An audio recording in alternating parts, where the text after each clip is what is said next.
You're welcome to this lecture, and it's going to be a rather different one from the ones you've been listening to for some time, simply because we want to try to take some stock, so to speak, of things we are dealing with in terms of cultural studies and how we deal with cultural text. So you may say that we are looking at a very crucial item that, has often informed some unnecessary fear, so to speak, within students. And when I say students now, I'm expanding that word to go beyond just people you call university students, undergraduates, polytechnic students, and all that at the undergraduate level. This might also be beneficial to even lower levels, like pupils in colleges and the like. And definitely, I'm sure this might make a very resounding impact on even more senior categories of students. Now, we are looking at how you deal with cultural texts, with cultural theories, just as we have dealt with them. Remember that when we talk about cultural texts, we are talking about texts that emerge from the context of society. And when I use the word society, I'm not just talking about a particular community. I'm talking about society as a human space, that is within time and is a site of a number of dialogues, discourses, interactions, and so on and so forth. Now, what are cultural texts? Cultural texts are definitely those productions, either predetermined or actually, just coming spontaneously, that inform what you may call cultural production. And then in that situation, we can talk about such things as music, graphic arts, sculptures. We can even talk about, things like religious texts. And then definitely in our own very peculiar context here, literature. Literatures are products of how you can talk about aesthetic production. And those aesthetic productions are often verbal. They're predominantly verbal. And then they definitely have the characteristics of dynamism that allow them to intersect a number of media, a number of modes, and the like, so that we feel a kind of contagion that the message of that text is giving us. So when we talk about literature, definitely, like we have emphasized, and we are still going to do a more robust lecture on this line, we are talking about creative productions that are essentially verbal, but can come in several modes, can come in the mode of the orality, can come in the mode of writtenness, and definitely to a very great extent as well, we can talk about graphic modes of literature.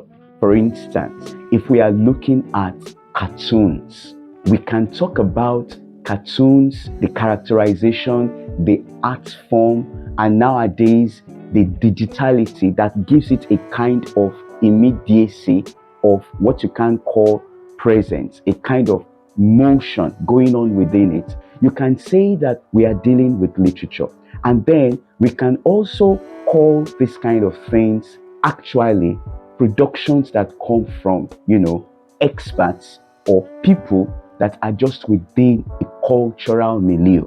Now, how do we apply theories within cultural texts? Theories in themselves, as we have observed, are things that are ideological. They have discourses. They have ways in which the power dynamics that operate within very private and public spaces, interact and inform what you are dealing with.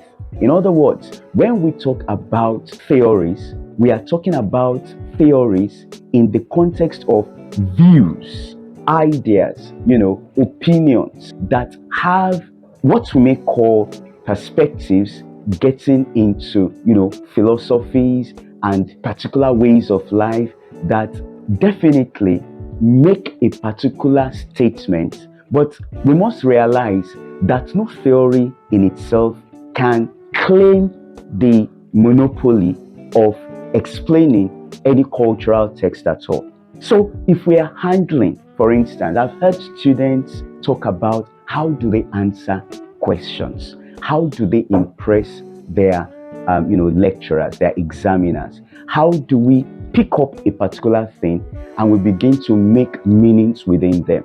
For instance, if you are picking up a text like Macbeth by William Shakespeare, or you are looking at, Aimé César's A Tempest, or you are looking at Ntozake Shange's For Colored Girls, or you are looking at anything at all, you want to look at what is really transpiring within the text, how do you relate theory to that?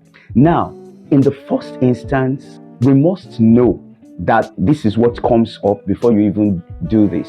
Before you come into any relationship that has to do with examination, you must know that the word examination simply means that you are just about being engaged on what is presumed you ought to have known. Something presumed to be within the confines of your own knowledge, of study, so to speak. Now, how do you begin to approach an examination scenario? Number one, you can't approach any examination without actually knowing, having well equipped on what you are going to be examined about. That means that you've got to study. The primary thing you are dealing with in terms of study, maybe the particular text, is not enough.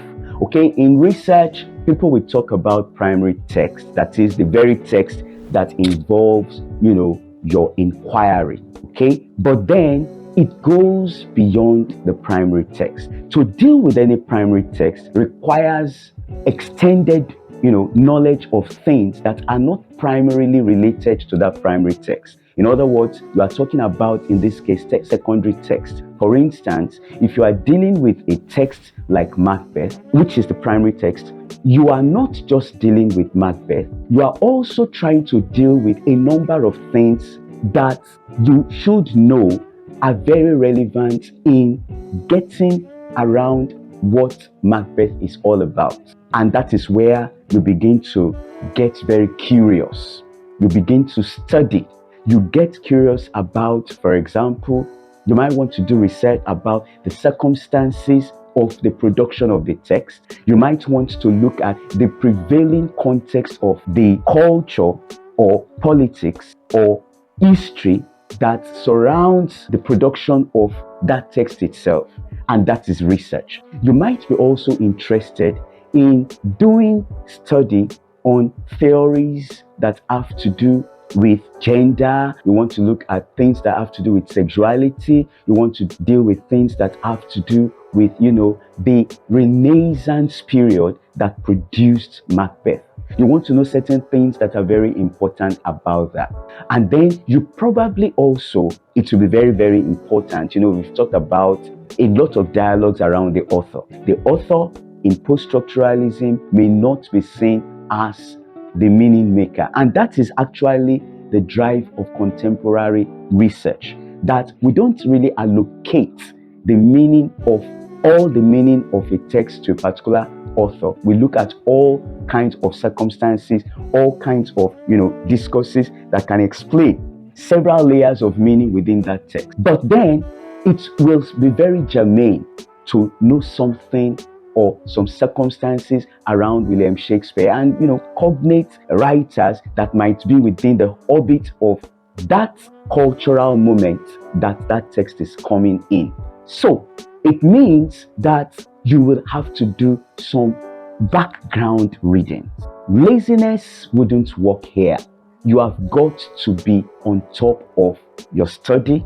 You've got to be able to clear the grounds of how to approach that text, and definitely now coming into the text, you apply those things you have been reading and get into that text. Now let's look at a text like Benjamin Zephaniah's City Psalms. City Psalms can be read in many ways. It is a text that, number one, it's a text that is coming from a Black British writer from Jamaican origin, a diasporic Black British writer whose post-colonial origin is Jamaica, and uses Cockney all throughout that text. It's written, but I will say that Benjamin Zephaniah's, City Psalms might be seen as a kind of transcription.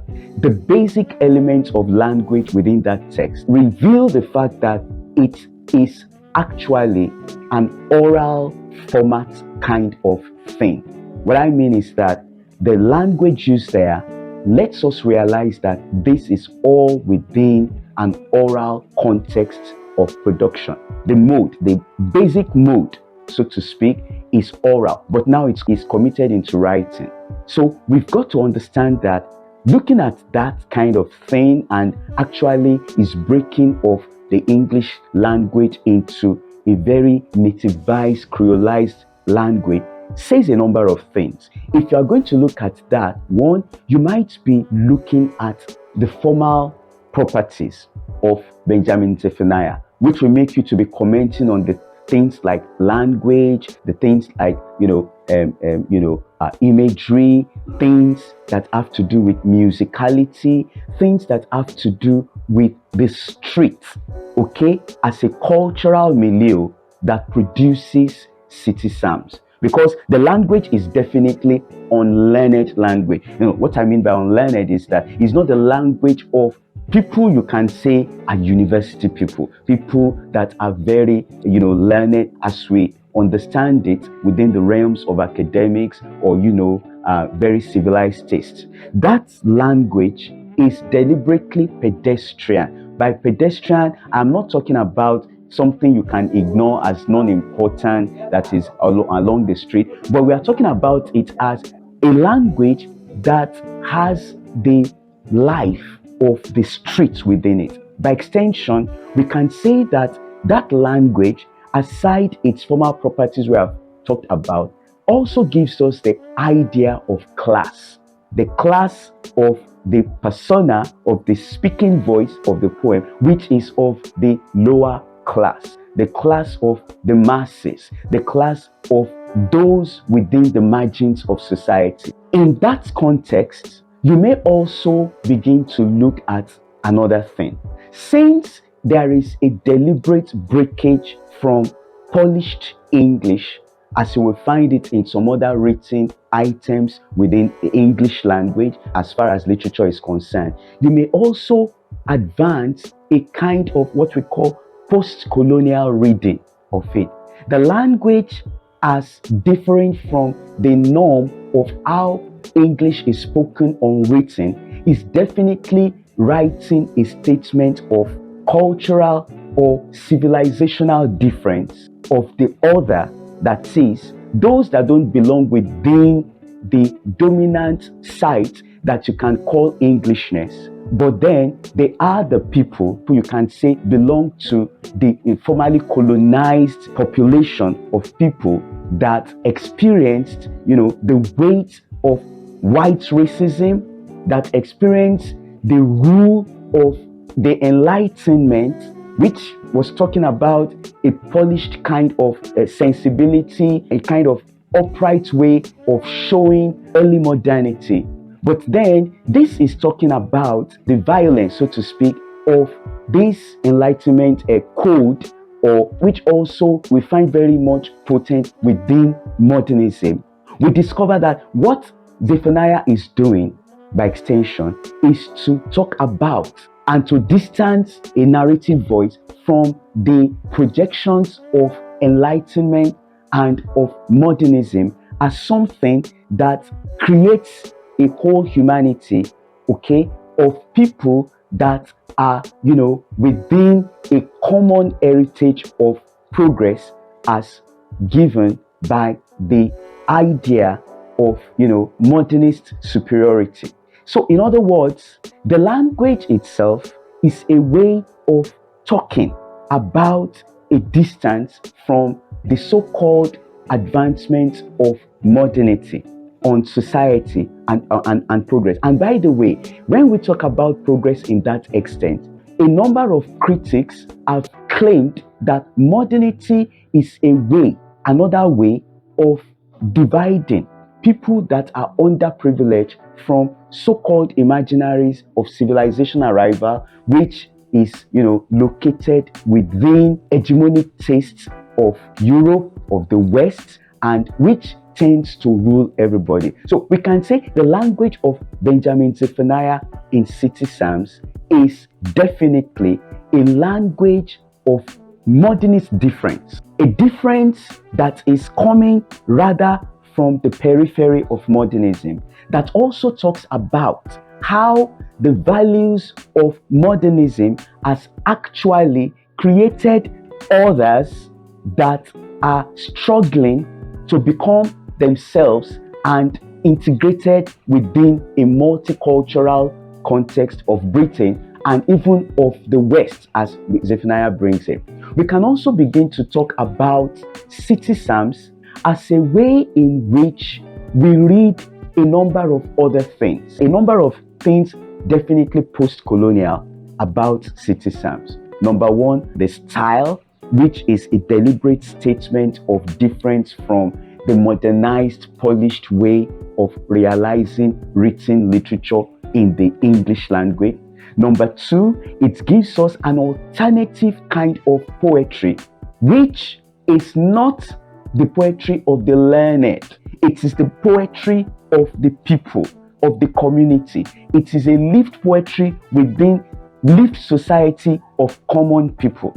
Then we can also say it is a poetry that mingles a number of media contexts within it. For example, it has certain ways in which it is cinematic when it gives us a lot of graphic explanations of international politics that takes away a whole number of people within the world who basically belong to the global south, and in this case, the Black Britain, as other, and a creative thing that makes us to also see that there is a concentration of power in terms of knowledge production, the way in which knowledge is endorsed as acceptable, within the Western hemisphere of knowledge production, the global north hemisphere of knowledge production, which makes the periphery, the other, unable to produce knowledge in that context.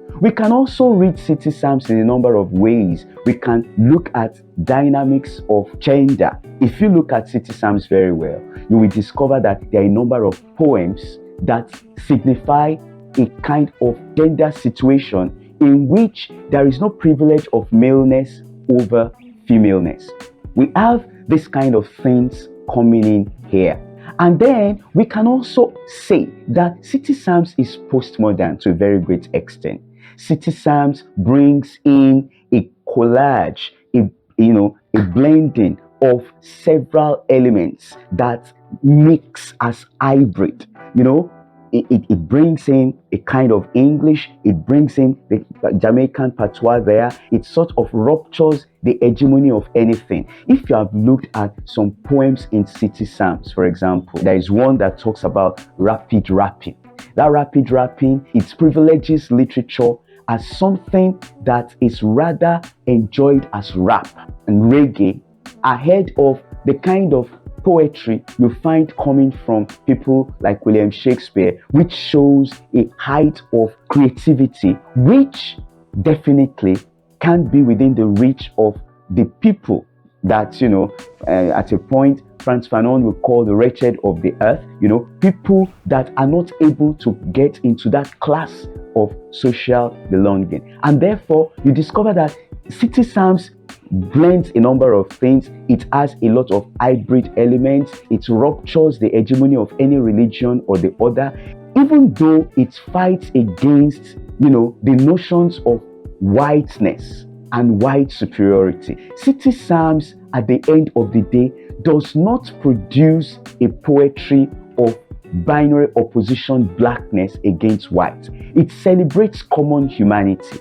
It celebrates an idea of religion as not something that should be domiciled within Christianity or Islam or Taoism or Buddhism and all that. He celebrates Jesus, he celebrates Allah, he celebrates Krishna, so you find out that it is a postmodern thing that tends to create what Gilles Deleuze and Guattari will call a rhizomic space of relationships. When we talk about the rhizome in postmodernism, we are talking about a kind of situation where you have, the rhizome, right from botany, you have a kind of vegetation that when it grows spirally, horizontally on. There is a kind of spirality about it. It does not create hierarchy. It doesn't grow up, it grows around. So to grow around in postmodernism will be to break away any form of boundary that will separate man from woman, as man becoming superior to woman and woman inferior to man, or a particular religion celebrated in a particular place to the detriment of some other cultural people who might be migrants or diasporic people that have other religious values, and then because of that they are marginalized. No, but City Psalm celebrates common humanity, and the language, the several things there make it up. Another thing you find about City Psalm is that it is actually a collection of poems that has rap in it, that has reggae in it. In fact, there are some of the poems within City Psalms that are actually products of rapping, products of actual stage rapping that is written down, or reggae that is written down, and so on and so forth. So in dealing with a text at all, we are going to look at some features that allow us to read such a text from the prisms of gender. That is, we are looking at a way in which we might be talking about a feminist voice, or we are looking at a way of looking at masculinity. You can even discover that you find situations within a text that remind you of class. In other words, you can do a Marxist reading of a text, you can do a feminist reading, you can do a postmodern reading, you can do a post-colonial reading, you can do a post-structuralist reading. By the way, when dealing with a text at all, you may not necessarily limit yourself to a singular theory. You can diversify so that you bring out the several meanings this text has. What impresses examiners the most, one, is the evidence of wide and deep and original reading. They also want to see the evidence of intellectual rigor. In other words, the way you think, the way you take up an issue and not just talk about it in a sweeping manner, but you talk about every important element in it in a very, very analytical manner. That impresses lecturers a lot, examiners as the case may be. Examiners are also impressed with your originality of thought. The way you approach it as very unique, different from how some other people would have done. You can't always determine that, but you see, when you are original about something, you will be creatively thinking about new things that might not have been covered by some other things you had been even reading before. You want to think through and bring in new perspectives into what you are dealing with. That impresses lecturers. Or definitely, your use of language is a very, very very important factor.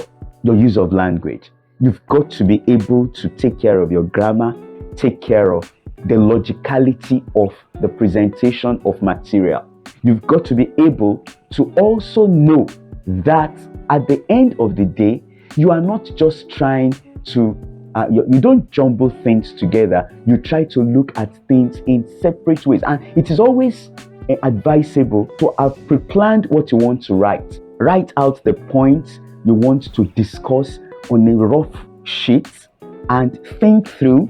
Try to take some good time to itemize your points of discussion before you begin to answer or relate with any text. By doing this, You don't need to imagine what a lecturer might want you to write. You are thinking, oh, this is how this man, I'm assuming you are in a particular university, a particular department, this is how this man lectures, so let me write it this way. No, you don't need to bother about how a lecturer might think or you want to impress him. No. If you are solid in yourself, if you know something that you really have to write, that makes a lot of sense and that can turn a C to an A, and that will be the product of your reading. I told you that you now bring these things in and they become the material of your own presentation.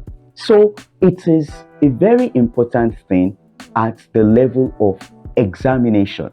Now, by the way, this lecture is a lecture that presumes you getting into an exam, something that has to do with on-site supervision of writing. Okay, now these are the things called for in dealing with this kind of things. Now, you can also do things intersectionally. That is, when you are dealing with a particular subject within a particular text, maybe you are looking at the levels of politics raised within that text. It could be gender politics or political economy politics. It could be class politics. It could be, a politics that has to do with generational politics, how a particular generation is advancing something that subverts the values of the main society, the values of the older generation. Okay, you can do intersectional readings that touch everything along this line. And then you can also deal with elements that bring out, the treatment of your own particular voice. That is, when you write, you've got to make your own, what we can call thesis statement.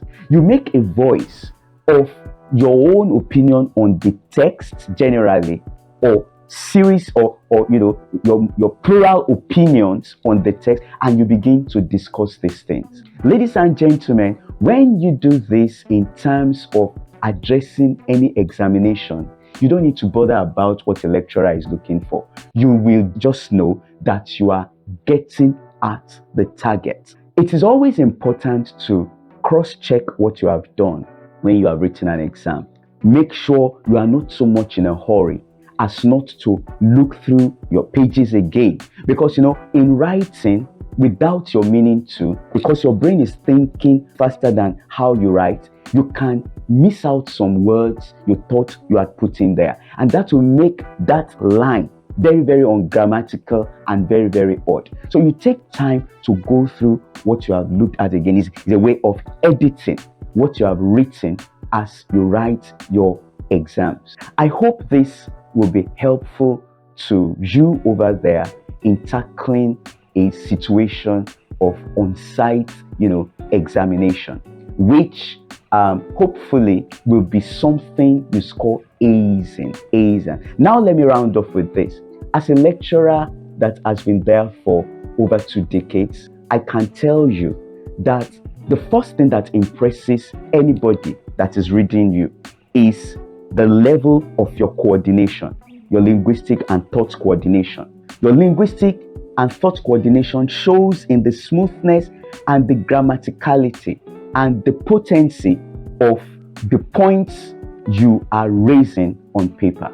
Then, I can also say that the difference between an A and a B and downwards like that is the difference of extra information an A person puts into a paper that the B person doesn't put in there. It goes on down and down, telling us that the exam starts at the moment of your reading, the moment the semester starts, or even before the semester. You don't start reading for an exam because they have given you the timetable of the exam. No. If you're an A student, reads naturally. An A student is adept to reading. An A student covers a lot of information before an exam, and they have a lot of things to itemize and to discuss, more than what somebody else, that is just happening on the exam will be doing, because that person wants to just answer some questions. So there are pre-examination preparations, there are on-the-spot exam delivery, And then you may have to also want to look at your time as you round off in looking at what you have written, whether they make the sense you are positing. Thank you very much. It's been nice talking with you. There'll be another lecture on this kind of series, and this time on something grander. Thank you very much. As usual, I will tell you to make sure you like this channel, okay? You subscribe. Make sure you subscribe. Many lectures come up here. Make sure you subscribe. Make sure also that you share this channel with others, your friends, and all that, so that it's going to be a very robust sharing of knowledge. Thank you very much.